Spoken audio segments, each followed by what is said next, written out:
আজকে রসায়ন ফোর্থ চ্যাপ্টারের পর্যায় সারণী চ্যাপ্টারে আমরা কিছু প্রশ্ন আলোচনা করবো। আমাদের টার্গেট হচ্ছে আজকে দুইটা প্রশ্ন নিয়ে কথা বলা। আমরা ইচ্ছে করে চুজ করছি অনেক পুরাতন টাইপের কোশ্চেন, যেন আমরা একটু সিকোয়েন্স দেখতে পারি যে পূর্বে কেমন কোশ্চেন আসতো, এখন করে কেমন কোশ্চেন হয়। ঠিক আছে, চেষ্টা করি। চলো আমরা 1 নম্বর কোশ্চেন খেয়াল করি। আইসোটপ আইসোটপ কাকে বলে? সবাই পারি আমরা, তাই না? একই পারমাণবিক সংখ্যা বিশিষ্ট ভিন্ন ভিন্ন পারমাণবিক ভর সংখ্যার মৌলগুলোকে বলি আমরা একে অপরের আইসোটপ। C3H7 একটি অ্যালকাইল মূলক, ব্যাখ্যা করো। এটা আসলে 11 অধ্যায়ের কোশ্চেন। আমি একটু ছোট্ট করে বলি, অ্যালকাইল মূলক হওয়ার শর্ত কি? অ্যালকাইল মূলক তো তোমরা চিনো, ভয় পেও না। মূলক তোমরা চিনো না? অনেকে ভয় পাচ্ছ। যেমন সালফেট একটা মূলক না? এই পরনি তোমরা? পরনি তোমরা? ফসফেট পরনি, PO4 3- পরনি বলো। এগুলো কিন্তু সবই তোমরা পড়ছো। তাহলে অ্যালকাইল মূলক তাহলে কি জিনিস? যে মূলকের মধ্যে এরকম স্ট্রাকচার পাবা, CnH2n+1, মানে কার্বন যদি থাকে 3টা, এন এর মান যদি 3 হয়, তোমরা মোমের সংকেত করছো না, ওরকম এন এর মান যদি 3 হয় তাহলে হাইড্রোজেন হবে কয়টা বলো তো? 7টা। এবং এমন অবস্থায় দেখা যায় কার্বনের একটা হাত ফাঁকা থাকে। একটা হাত কি থাকে? আমরা জানি কার্বনের হাত কয়টা হয়? 4টা। এখানে দেখা যায় একটা হাত কি থাকে? ফাঁকা থাকে। তাহলে অ্যালকাইল মূলকের সংকেত মনে রাখবা, CnH2n+2। এটাকে বলা হয়, সরি 1, এটাকে বলা হয় কি সংকেত? সাধারণ সংকেত। কি বলা হয়? এখানে আমরা এন এর বিভিন্ন মান বসিয়ে 1 2 3 এর মান বসিয়ে কি বের করতে পারি? ভিন্ন ভিন্ন অ্যালকাইল মূলক বের করতে পারি।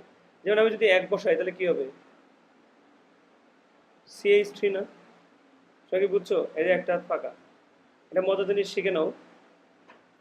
অ্যালকাইল মূলকের নামের শেষে লাগানো হয় আইল। কি লাগানো হয়? আইল।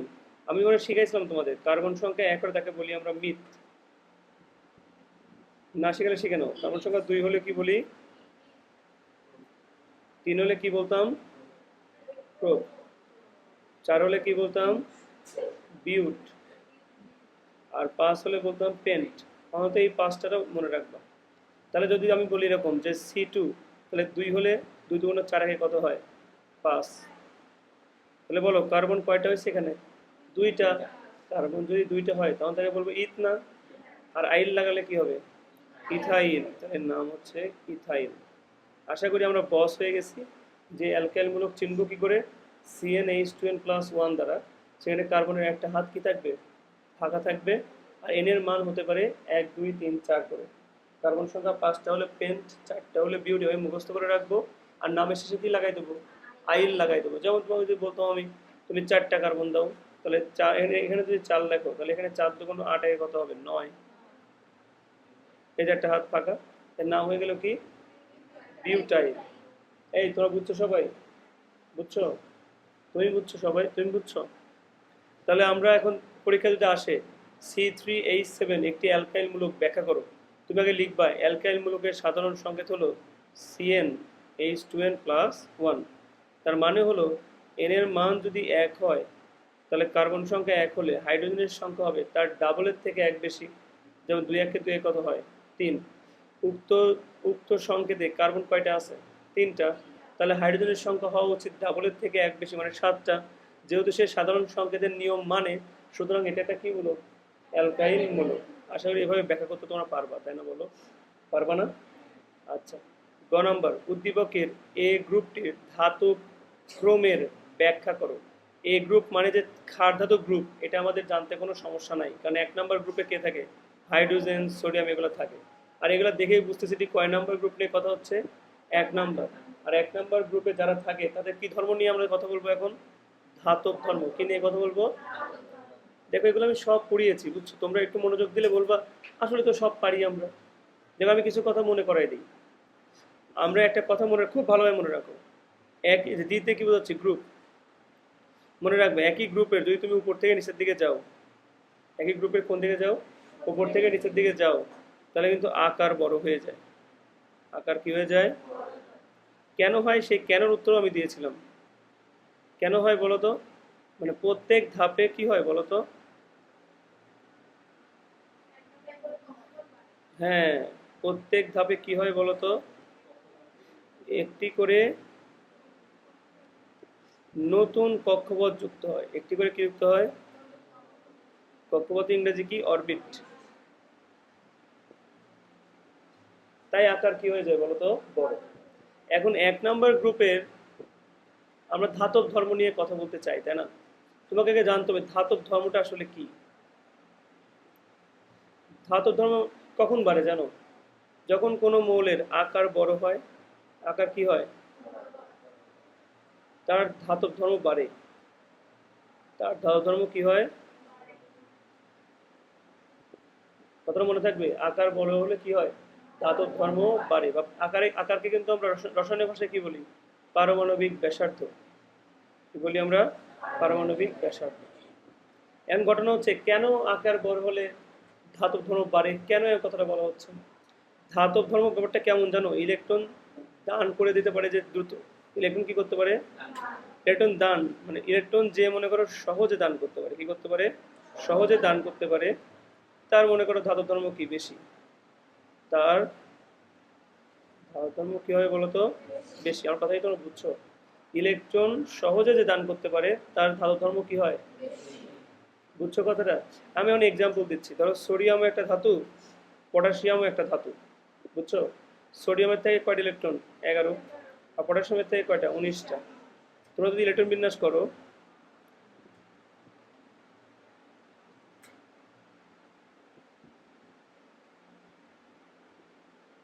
প্রথমে থাকে কয়টা বলো?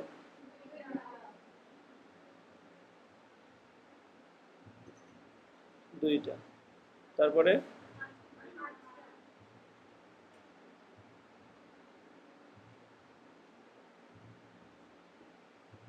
সব মিলে কয়টা হলো?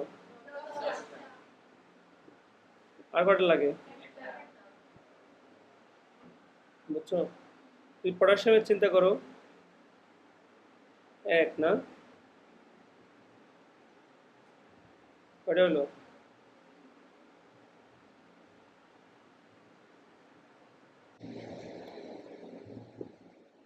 প্রথমে থাকে কয়টা? 2টা। তারপরে কয়টা বলো তো?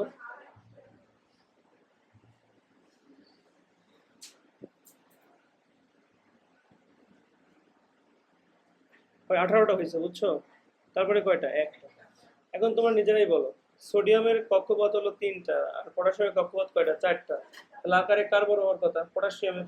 এখন দেখো ইলেকট্রন ভিতরে থাকে কারা? প্রোটন। আর বাইরে থাকে কারা? ইলেকট্রন। এখন দেখো এই ইলেকট্রনগুলো কি এই প্রোটনগুলো থেকে অনেক দূরে না? কার ক্ষেত্রে বেশি দূরে? পটাশিয়ামের ক্ষেত্রে বেশি দূরে। তাহলে পটাশিয়ামের যেহেতু ইলেকট্রনের প্রতি আকর্ষণ বল কম, তাহলে সে কিন্তু ইজিলি কি করতে পারতেছে? সেগুলোকে ছেড়ে দিতে পারতেছে। তাহলে কার জন্য দান করা সহজ হয়ে গেল? পটাশিয়াম। কার জন্য দান করা কঠিন হয়ে গেল? সোডিয়াম। তাহলে এখান থেকে টেকনিক্যালি বুঝতে পারলাম যার আকার বড় হবে তার ধাতব ধর্ম কি হবে? বেশি হবে। কেন? কারণ ইলেকট্রন দান করতে সহজে পারা মানে তার ধাতব ধর্ম কি হয়? বেশি হয়। এখানে একটা কথা আমি শিখাইছিলাম যে ধাতব ধর্ম বেশি মানে সে সহজে ইলেকট্রন কি করতে পারে? দান করতে পারে। তার মানে তার আসলে আমাদের শক্তি প্রদান করতে কম হয়, মানে তাকে বেশি শক্তি প্রয়োগ করা লাগে না। সে এমনি কি করে দেয়? ইলেকট্রন ছেড়ে দেয়। এই ঘটনাকে বলেছিলাম তার আয়নীকরণ শক্তি কম। আয়নীকরণ শক্তি মানে যারা সহজে ইলেকট্রন ত্যাগ করতে পারে তাদের আয়নীকরণ শক্তি কি হয়ে থাকে বলতো? কম। তাহলে এখন যে কথাগুলো বললাম, চলো আমরা প্রশ্নের দিকে তাকাই। আমাদের বলা হচ্ছে এই গ্রুপটির ধাতব ধর্মের ক্রম ব্যাখ্যা করো। তাহলে কয়টা মৌল লিখছে ওরা? 1টা, 2টা, 3টা, 4টা, 5টা। তাহলে 5টা মৌলই আমাদের লেখা লাগবে। আমরা জানি hydrogen, lithium, sodium, potassium, rubidium. এখন দেখো মজার কাহিনী খেয়াল করো, তুমি যদি এটা মুখস্থ না রাখতে আমার মতো, এই জেড মানে যে কি, ওয়াই মানে যে কি, পি মানে যে কি, তুমি বুঝতে পারতা? তুমি কিন্তু বুঝতে পারতা না। তার মানে তোমাকে এগুলো সব কি রাখতে হবে? মুখস্থ রাখতে হবে। এবার তোমরা খালি ক্রম লেখো। তা ধাতব ধর্ম কার বেশি হবে? যার আকার বড়। আর একই গ্রুপের উপর থেকে নিচে গেলে কি হয়? আকার বড় হয়ে যায়। তার মানে রুবিডিয়ামের আকার সবচেয়ে, তার মানে তার ধাতব ধর্ম কি হবে? বেশি। পটাশিয়ামের তার থেকে কম, সোডিয়ামের তার থেকে কম, লিথিয়াম, তারপরে কি হবে? আশা করি এই দুটো নিয়ে আর তোমাদের কোনো ডাউট নেই। তোমাদের আর কোনো ডাউট আছে বলো? সত্যি বলো। ঘ নাম্বার, এ ও সি গ্রুপ দুটির সক্রিয়তার ক্রম পরস্পরের বিপরীত। এটা বলছে পারস্পরিক কি বলছে। আচ্ছা, 1 নম্বর গ্রুপের মৌলগুলো হলো ধাতু। তাহলে ধাতব ধর্ম যার বেশি হবে তার সক্রিয়তা কি হবে বেশি। সক্রিয়তা বেশি মানে কি, তার যে ধর্ম, যার মধ্যে ওই ধর্মটা বেশি থাকবে তার সক্রিয়তা কি হবে বেশি। ধাতব ধর্ম কার বেশি, যার আকার বড় তার বেশি। তার মানে দেখতে পারলাম যে রুবিডিয়ামের সবচেয়ে কি ছিল, সক্রিয়তা বেশি ছিল। কিন্তু D নাম্বার গ্রুপের মৌলগুলো দিকে তাকালে তোমাদের ব্রেন ওপেন হয়ে যাওয়া উচিত। ডি নাম্বার না, সরি, সি নাম্বার একটা গ্রুপ বলছে, বাট এখানে কিউ এবং আর লিখে দিচ্ছে, যেটা আমাদের আসলে বোধগম্যই হচ্ছে না যে আসলে এটা কি বোঝায়। কিন্তু খেয়াল করো, তার পাশের গ্রুপ সম্বন্ধে খেয়াল করে দেখা যাচ্ছে নিয়ন আছে, কি আছে, আর্গন আছে, ক্রিপ্টন আছে, জেনন আছে, এগুলো সব আর নিষ্ক্রিয় গ্যাস না। এসব 18 নম্বর গ্রুপের মৌল, তাহলে তার পাশে সবসময় কে থাকবে, 17 নম্বর গ্রুপে যে যারা থাকবে আমি জানি। প্রথমে থাকে কি বলো, প্রথমে থাকে হচ্ছে সি নাম্বার গ্রুপ, সরি, এখানে হচ্ছে কি থাকে ফ্লোরিন, এখানে কে থাকবে, তারপরে কি থাকে ব্রোমিন, তারপরে কি থাকে আয়োডিন। তাহলে আমরা বুঝে গেছি যে কোন মৌলগুলো নিয়ে আমাদের কথা বলতে হবে। তাহলে আমাদের মৌলগুলো হচ্ছে লিখে দিলি যে ফ্লোরিন, ক্লোরিন, ব্রোমিন, অন্তত আয়োডিন, 4টা লিখলাম। এখন এরা তো ভাইয়া অধাতু, এরা কি অধাতু। আচ্ছা, অধাতু কি জিনিস, অধাতুর বৈশিষ্ট্য আসলে কি, অধাতুর সক্রিয়তা আসলে কি বোঝায়। অধাতু কি জানো, যারা সহজে ইলেকট্রন গ্রহণ করতে পারে তার তার এই অধাতব ধর্ম কি হবে বেশি হবে। ধাতুরা যেমন সহজে দান করতে পারলে সব ধর্ম বেশি হয়, আর অধাতুরা সহজে গ্রহণ করতে পারলে তার সক্রিয়তা কি হয় বেশি হয়। তাহলে সহজে গ্রহণ করার ক্ষমতা কার মধ্যে আছে দেখতে হবে আগে, ফ্লোরিন, ক্লোরিন, ব্রোমিন, আয়োডিনের মধ্যে দেখতে হবে। এখন মজার কথা হলো, মনে রাখতে হবে যে আকার যার ছোট হবে, আকার কি হবে, যার ছোট মানে যার কি ছোট, পারমাণবিক ব্যাসার্ধ ছোট, সে সহজে কি করতে পারে ইলেকট্রন গ্রহণ করতে, সহজে কি করতে পারে ইলেকট্রন কি করতে পারে গ্রহণ করতে পারে। তা তোমরাই বলো, একই গ্রুপে উপর থেকে নিচের দিক গেলে কি হয়, আকার বড় বড় হয়ে যায় না। তাহলে টেকনিক্যালি আকার ছোট কার, ফ্লোরিনের। তাহলে ফ্লোরিনের অধাতব ধর্ম কি হবে বেশি, তারপর ক্লোরিন, তারপর ব্রোমিন, তারপরে আয়োডিন। এখন ওরা বলছিল আমাদের যে আসলে গ্রুপ 1 এবং 2 এর সক্রিয়তার ক্রম একে অপরের বিপরীত। হ্যাঁ তাই তো, বিপরীত তো, কারণ 1 নম্বর গ্রুপের লাস্টের মৌল ছিল বেশি সক্রিয়, আর 17 নম্বর গ্রুপের প্রথম মৌল হচ্ছে কি বেশি সক্রিয়। তাহলে সক্রিয়তার কোনো বিপরীত না বলো। সবাইকে আন্ডারস্ট্যান্ড করছো। রসায়ন কিন্তু ফিজিক্সের থেকে সহজ, আসলে বেশি কঠিন না। তুমি একবার করে যদি তোমার সলিউশনটা একবার রিডিং দাও, প্রথম মূল বইটা পড়ে নিবা, তারপরে যে কোনো একটা প্রশ্ন পড়ার সময় যদি একবার তুমি রিড করো, দেখবা পরের বার তুমি বানায়ও লিখতে পারতেছো, তোমার এই সক্ষমতা আসবে। তাহলে একবার চোখ ঘুরালেই পরেরটা পারা যায়, এবং একই ধরনের কোশ্চেন ঘুরে ফিরে আসে। দেখো আমি প্রমাণ দিচ্ছি তোমাদেরকে। আমরা আরেকটা কোশ্চেন রেডি রাখছি এখানে। আমাদের প্রথম কোশ্চেন বলা হচ্ছে ম্যান্ডেলিপের ম্যান্ডেলিপের সংশোধিত পর্যায় সূত্র কোনটি, ম্যান্ডেলিপের সংশোধিত পর্যায় সূত্র কোনটি। এটা আমাদের মানে প্রথম কোশ্চেন করা হচ্ছে। এটা আমাদের এসেছে কোথায়, যশোর বোর্ড 2019 সালে আমাদের এই কোশ্চেনটা আসছে, ঠিক আছে। এখন ঘটনা হচ্ছে এই প্রশ্নের উত্তর তোমাদের বইয়ে কি তোমরা ডিরেক্ট পাইছিলা, তুমি মনে করার চেষ্টা করো তো, সংশোধিত উত্তর কি তোমার ডিরেক্ট পাইছিলা প্রশ্নে,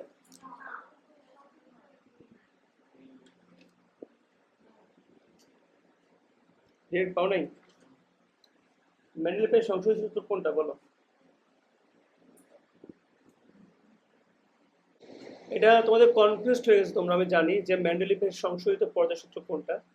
এই ব্যাপারটা এভাবে পড়বা যে আসলে আমি পড়েছিলাম না, মৌলসমূহের ভৌত ও রাসায়নিক ধর্মাবলী পারমাণবিক ভর সংখ্যা বৃদ্ধির সাথে সাথে ক্রমান্বয়ে কি হয় আবর্তিত হয়। এটাই হচ্ছে ম্যান্ডেলিপের কি সংশোধিত পর্যায়। 19 পর্যায়সূত্র কিন্তু টেকনিক্যালি ওইটাই বলছে যে মৌলের ধর্মগুলা কি হয় পারমাণবিক ভর অনুযায়ী সাজালে পর্যায়ক্রমে কি হতে থাকে আবর্তিত, মানে ধাতু থেকে অধাতু, অধাতু থেকে আবার কি হয় ধাতু, ধাতু থেকে আবার অধাতু, এভাবে ধাপে ধাপে কি হয় আবর্তিত হতে থাকে। যাও, তারপর বলছে নিয়ন মৌলটি যৌগ গঠনে যৌগ গঠন করতে আগ্রহী হয় না, মানে আগ্রহী নয় কেন।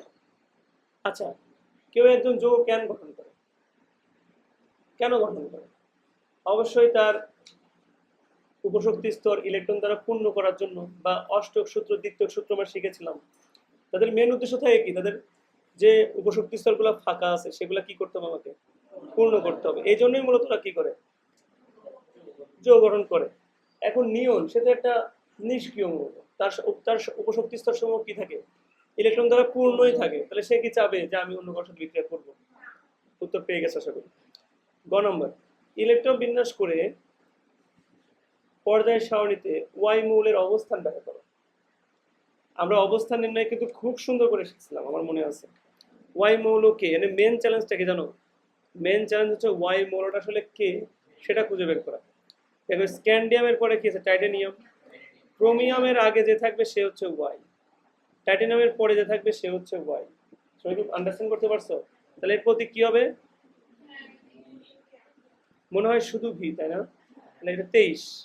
ভি কত? অবস্থান বের করতে গেলে আমাদের অবশ্যই ইলেকট্রন বিন্যাস করতে হয় 1s2 2s2 2p6, তাই না? 3s2 বলো, 3p6 4s2 3d3। যেহেতু d3 তাহলে তো ভয় নাই, আমি বলেছিলাম ভয় শুধু পাবা d4 আর কার ক্ষেত্রে? d9 এর ক্ষেত্রে। তাহলে d4 টার্ন করবে কি হয়ে যাবে? d5। আর d9 হয়ে যাবে কি? অত্যাচার হবে কার উপরে? 4s। ওর কাছ থেকে একটা কেড়ে নিবে, তাই না? এখন এর সর্বশেষ ইলেকট্রন কোথায় গেছে?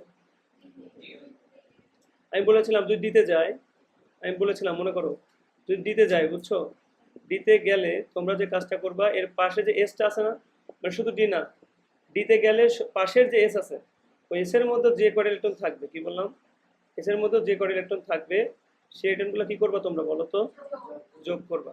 3 আর 2 কত হবে? 5। তাহলে এই মৌলটার অবস্থান হবে 5 নাম্বার গ্রুপে। এবং বলেছিলাম ইলেকট্রন সর্বোচ্চ যে শক্তি স্তরে প্রবেশ করবে সেটা তার পর্যায়। এখানে সর্বোচ্চ শক্তি স্তর কোনটা? 4 না? 4 এর চাইতে বড় কিছু আছে? তাহলে এর পর্যায় কত হবে বলো তো? 4। সবাই আন্ডারস্ট্যান্ড করতে পারছো? ঘ নাম্বার, উদ্দীপকের এক্স ওয়াই জেড মৌলগুলোর মধ্যে কোনটির পারমাণবিক ব্যাসার্ধ তুলনামূলক কি বলছে? কম। এক্স কে, এক্স এখন সর্ব বামে আছে না? সোডিয়ামের নিচে কার থাকার কথা? পটাশিয়াম। তারপরে ওয়াই, এটা তো পাইলামই, ভ্যানাডিয়াম। তারপরে জেড কে বলো তো? জেড, জেড কোথায়? জেড এখানে, এটা অবশ্যই পটাশিয়ামের পরে কে আসে? রুবিডিয়াম। চলো আমরা একদম এক কথায় বুঝে ফেলবা। প্রথমত পটাশিয়াম আর রুবিডিয়াম উপর থেকে নিচে আছে, আর 2-3 ধাপ পরে আছে কে? ভ্যানাডিয়াম। কমন সেন্স হচ্ছে আমরা শিখেছিলাম দুইটা সূত্র প্রথমে খাতায় লিখবা, যে একই পর্যায়ের বাম থেকে ডানে গেলে আকার ছোট হয়, মনে আছে? কারণ হচ্ছে কি, তাদের কক্ষপথ না বেড়ে ইলেকট্রন সংখ্যা বাড়ে। মনে করে, তাদের কক্ষপথ না বেড়ে কি সংখ্যা বাড়ে? ইলেকট্রন সংখ্যা বাড়ে। মানে তুমি যদি পটাশিয়াম আর ভ্যানাডিয়াম দেখো একই কক্ষপথে অবস্থান করে, এটাকে তুমি ইলেকট্রন বিন্যাস করে দেখবা, এটা কখনো কক্ষপথ বাড়বে না, বরং পটাশিয়ামে যে কটা ইলেকট্রন থাকবে শেষ কক্ষপথে, ভ্যানাডিয়ামের তার থেকে বেশি থাকবে। কি থাকবে? বেশি।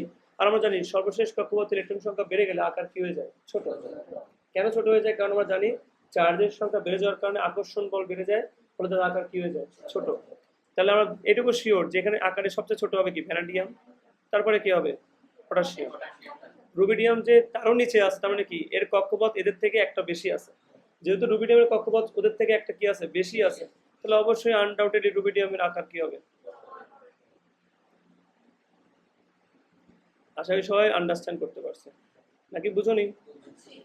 তাহলে আমার মনে হয় যে এভাবে পড়াশোনা করলে, ব্যাখ্যামূলক ওয়েতে পড়াশোনা করলে আমরা আন্ডারস্ট্যান্ড করতে পারবো যে কেমন করে আমাদের করতে হবে, ঠিক আছে?